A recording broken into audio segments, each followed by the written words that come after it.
और आइए सीधे आपको लेकर चलते हैं शिवसेना के सांसद संजय राउत मीडिया के सामने, सुनते हैं क्या कह रहे हैं।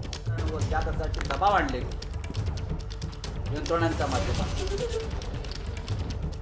पण महाराष्ट्राचं नवीन सरकार कुठे येणार आहे त्याचं नेतृत्व कोण करते मला माहिती नाही। महाराष्ट्र में जब भी नई सरकार आएगी एक उत्तम विरोधी पक्ष, विधायक विरोधी पक्ष म्हणून काम करावं, उनसे यही अपेक्षा है कि आम्ही सगळे पक्ष संघटनेच्या कामाला झुकून घेऊ आणि पहिल्या दिवसापासून आम्ही कधीच बोलणार नाही हे सरकार राज्य के हित के लिए काम करें, सभी पक्ष उनका सहयोग करेंगे। येणाऱ्या नवीन सरकारनं महाराष्ट्राच्या हितासाठी काम करावं अशा आमच्या त्यांना शुभेच्छा। सर, तुम्ही ट्विट केलेलं आहे जय महाराष्ट्र, नेमकं तुम्ही काय सूचित करू पाहताय? मी नेहमीच सकाळी महाराष्ट्र के हित के लिए काम करें, सभी उनका साथ देंगे, इसके लिए मेरी शुभकामनाएं। आज मी धनुष्यबाण टाकलेलं आहे शिवसेनेचं आणि जय महाराष्ट्र म्हटलं की कळावं की धनुष्यबाण जिंदा है, जिंदाबाद है, बरं का। आणि जय महाराष्ट्र हा आमचा मंत्र आहे, लक्षात घ्या, हा आमचा मंत्र आहे। आज इथे बसलो आहे, शिवसेनेचं मीठ खातो आहे आणि 15 मिनिटांनी कुठे पळून गेलो, कुठे गेले ही आमची अवलाद नाही। इथेच बहुधा उद्या दुपारनंतर मी ईडी समोर हजर होणार आहे आणि मी माझी भूमिका स्पष्ट करेन। मला पक्षाच्या कामापासून रोखण्यासाठी दोपहर बाद में मैं मीडिया के सामने आऊंगा और मैं अपनी भूमिका स्पष्ट हे करूंगा। सगळे दाब दबाव सुरू आहेत। या दाब दबावाला बळी पडून आमचे काही लोक पळून गेले असले तरी मी उद्या ईडी समोर हजर होईल आणि कोणत्याही प्रकारची कारवाई झाली तरी मी त्याला सामोरा जाईल। कल मैं ईडी के सामने जाऊंगा, ईडी ने मुझे नोटिस दिया है, उसमें मैं उपस्थित रहूंगा। सरकार का गठन हो न हो, कुछ लोग चले गए, जो भी राजनीतिक घटनाक्रम हो, मैं कल ईडी के सामने जा रहा हूं, चाहे ईडी कोई भी कार्रवाई करे। आज सकाळीच माझ्या एका आमदाराशी बोलणं झालं, मी नाव सांगत नाही, झाल्या प्रकाराबद्दल त्यांनी हळहळ व्यक्त केली। आज मेरा बागी विधायक से फोन पर बातचीत हुई, मैं नाम नहीं बताऊंगा। तुम्ही पक्ष फोडलेला आहे, पक्ष फोडायला निघालेला आहात, अनेक प्रकारची तुम्ही आयुध वापरता आहात। ज्या पक्षाने 2.5 वर्षापूर्वी उद्धवजींचा घात केला, शिवसेनेचा घात केला, तुम्ही त्यांच्या मांडीला मांडी लावून बसता आहात। भारतीय जनता पक्षाशी आमचे व्यक्तिगत भांडण असण्याचं कारण नाही, हा एक तत्वाचा लढा होता, लढाई या स्वाभिमानाची ती लढाई होती। जिस व्यक्ति आणि ने त्यातून शिवसेना आम्ही एक को सरकार स्थापन दुख करावं पहुंचाया, लागलं। बगावत की, 2.5 वर्षापूर्वी आपने जर काही उसका साथ व्यवस्थित दिया। चर्चा झाली असती, वाटाघाटी झाल्या असत्या, आमचं सगळ्यांचं म्हणणं ऐकलं असतं, कदाचित पुढला प्रयोग झाला नसता, हे सगळ्यांना माहिती आहे। तेव्हा आता कशा करता तुम्ही हे सगळे खेळ करताय? खेळ तुम्ही संपवलेला आहात, त्याच्यावर ते खेळ संपला असं होत नाही।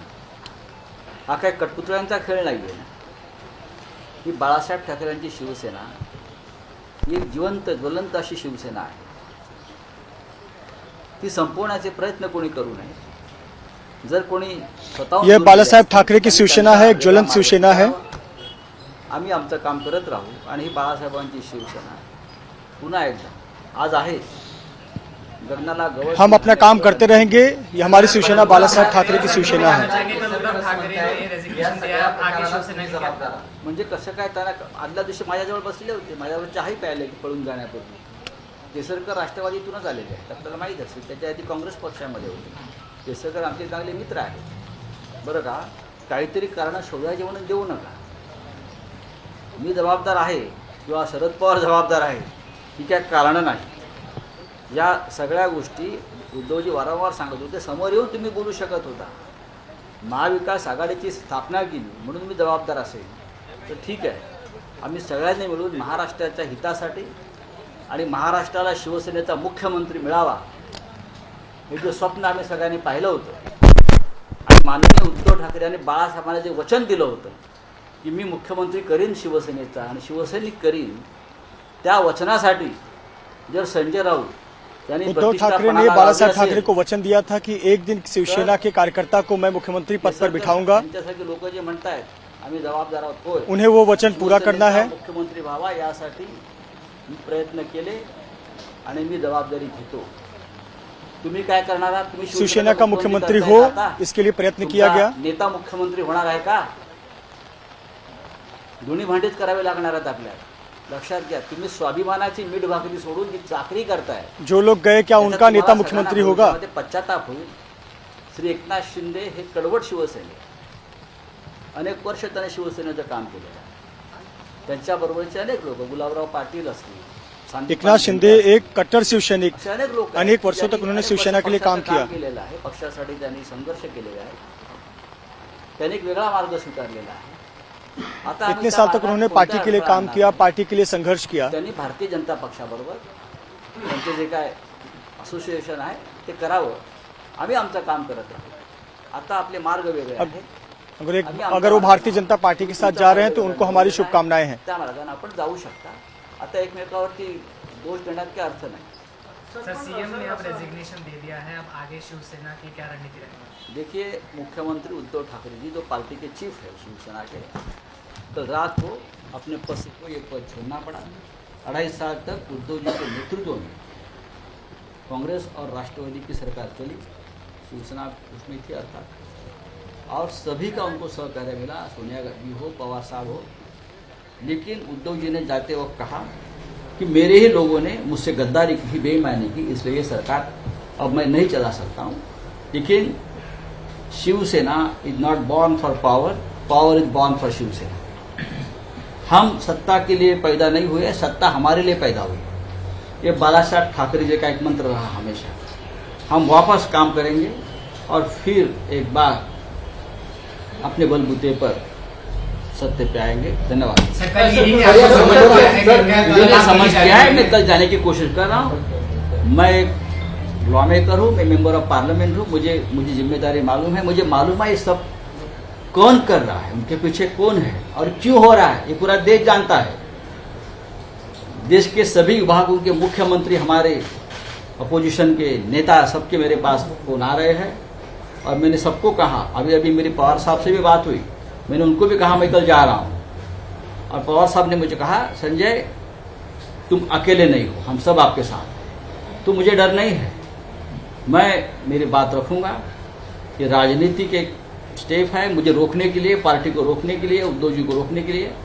लेकिन हमने जिंदगी में कोई गलत काम नाही केलं. काल ज्यावेळी मुख्यमंत्र्यांनी राजीनामा दिला त्याच्यानंतर पृथ्वीराज चव्हाण यांनी एबीपी माझ्याशी संवाद साधताना असं सांगितलं की कदाचित मुख्यमंत्र्यांच्या नेतृत्व गुणामध्ये कुठे ना कुठे कमी राहिली, त्याच्यामुळे ह्याच्यावरती पाहू आम्ही. मुख्यमंत्री या काळात नवीन होते, पण त्यांचे नेतृत्व गुण काय आहेत महाराष्ट्राने पाहिलेले आहेत. ज्या प्रकारे काल जनतेच्या मनामध्ये हळहळ व्यक्त झाली, अस्वस्थता आहे या सगळ्या घडामोडींमुळे, त्याच्यामुळे आम्ही पाहतोय की त्यांचं नेतृत्व पुन्हा एकदा नव्या तेजानं उजळून निघालेलं आहे. आम्हाला चिंता नाही. पक्ष जागेवर आहे. पक्ष उभा राहिल्याने पक्ष वाढेल. धन्यवाद. विधानमंडळात राजीनामा द्यायला पाहिजे होता. विधानमंडळात राजीनामा द्यायला पाहिजे. संजय राउत को आप सुन रहे थे. कल उद्धव के इस्तीफे के बाद आज शिवसेना की सुबह ये पहली प्रतिक्रिया, औपचारिक प्रतिक्रिया जो सामने आई है. साफ तौर पर कहा गया है संजय राउत की तरफ से कि सरकार जो गई है दरअसल धोखाबाजी, दगाबाजी जो अपनों ने ही दी, अपनों ने ही पीठ में खंजर घोंपा. बीजेपी के साथ जा रहे शिंदे गुट को शुभकामनाएं भी दी हैं संजय राउत ने. कह रहे हम सत्ता के लालची नहीं हैं, हम सत्ता के लिए नहीं पैदा हुए, सत्ता हमारे लिए है. महाराष्ट्र की नई सरकार लोगों के भले के लिए काम करे, हमारी शुभकामनाएं. और सीधे सीधे कटघरे में एकनाथ शिंदे गुट को आज की अपनी इस प्रेस कॉन्फ्रेंस में संजय राउत ने खड़ा कर दिया. कल यही सिलसिला शुरू किया था उद्धव ठाकरे ने भी. दगाबाज, धोखेबाज, अपने जिन्होंने पीठ में खंजर घोंपा. सीधे आपको लेकर चलेंगे हम. मृत्युंजय हमारे साथ मौजूद हैं. एकनाथ शिंदे गुट इस वक्त गोवा में है और मृत्युंजय गोवा से हमारे साथ मौजूद हैं. मृत्युंजय, सुना आपने भी किस तरीके से शिवसेना लगातार एकनाथ शिंदे गुट को दगाबाज, धोखेबाज, वो अपने जिन्होंने पीठ में खंजर घोंपा, और अब आगे बढ़ते हुए एक सवाल उछाल दिया है संजय राउत ने. कह रहे हैं कि क्या ये जो बागी है, ये जो एकनाथ शिंदे गुट है, इनमें से कोई सीएम बनेगा क्या? क्या लग रहा है आपको? किस तरीके की सियासी हलचल इस वक्त गोवा में है? देखिए, बिल्कुल सवाल तो बहुत वाजिब उठाया है कि क्या शिवसेना छोड़कर जाने के बाद एकनाथ शिंदे कभी मुख्यमंत्री बन पाएंगे। बड़ा सवाल है। हालांकि कहते हैं कि राजनीति में कुछ भी असंभव नहीं, और यह भी असंभव नहीं था कि उद्धव ठाकरे का साथ छोड़कर इतने सारे विधायक चले जाए। किसी ने सोचा नहीं था कि इतने बगावत हो जाएगी शिवसेना की पार्टी में, उनके इतिहास में पहली बार हुआ है। तो राजनीति में कुछ भी संभव है। और यहाँ की आपको हलचल दिखा दे, यहाँ की तस्वीरें दिखा दे। ये गोवा का ताज कन्वेंशन सेंटर है, ताज रिसोर्ट। और आपको बता दें कि इस वक्त जितने बागी विधायक हैं और इंडिपेंडेंट विधायक हैं, उन सबकी एक बैठक चल रही है और इसे एकनाथ शिंदे संबोधित कर रहे हैं। एकनाथ शिंदे साफ तौर पर कह रहे हैं कि चूंकि अब पूरी कहानी पलट गई है और अब फ्लोर टेस्ट की बात नहीं है, अब हमें अगली रणनीति तैयार करनी है। तो अगली रणनीति यह है कि अब इन्हें भी कहीं न कहीं अपने क्षेत्र के जो मतदाता हैं, अपने क्षेत्र के कार्यकर्ता हैं, पदाधिकारी हैं, उनका सामना तो करना ही होगा। तो ऐसे पर इन विधायकों की क्या भूमिका होनी चाहिए, तो यही संबोधन एकनाथ शिंदे कर रहे हैं कि हमारा रोल अब क्या होगा और हमारी किस प्रकार की जिम्मेदारी अब बनती है मुंबई जाने के बाद। बिल्कुल, कुल मिलाकर यहां से एकनाथ शिंदे भी समझ रहे हैं कि लड़ाई जो है वो आसान नहीं बल्कि और कड़ी होती हुई एकनाथ शिंदे गुट के लिए, क्योंकि अब अगर सत्ता में भागीदारी करनी है तो फिर उसके लिए बीजेपी के साथ किस तरीके का फॉर्मूला तय किया जाएगा।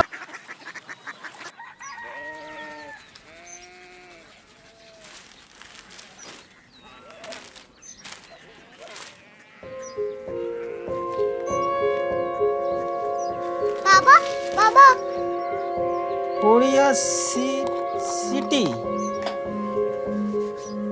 जानी ना।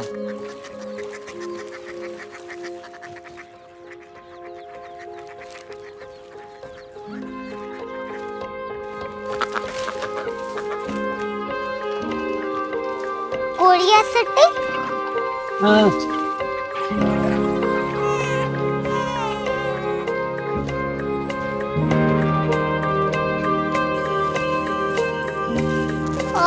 कोरिया सिटी कहाँ पे है? शहर अंग्रेजी लगे हैं।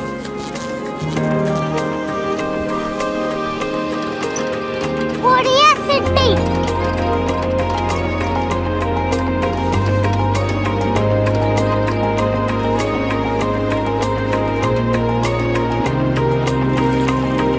वो बहुत दूर है।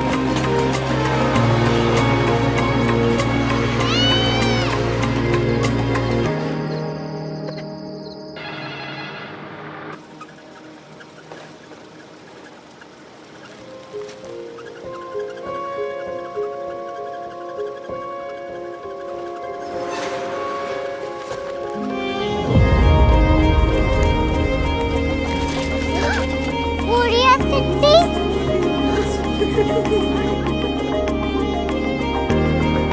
दुनिया कुछ लोग बड़े होते हैं। कोरिया सिटी कहाँ है? प्रोफेसर साहब को पता होगा।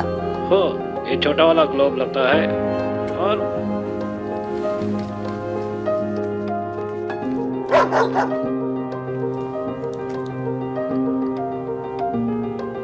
पता नहीं, मेरी बेटी से जाके मिल लो, शायद उसे मालूम हो।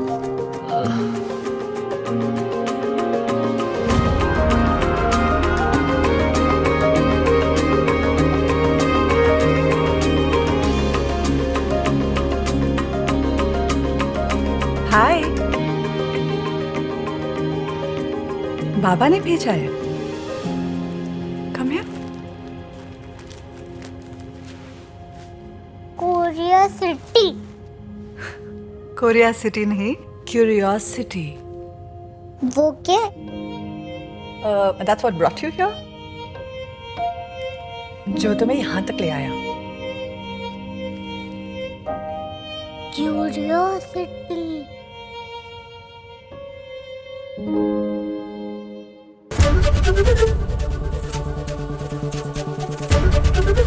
एबीपी न्यूज आपको रखे आगे।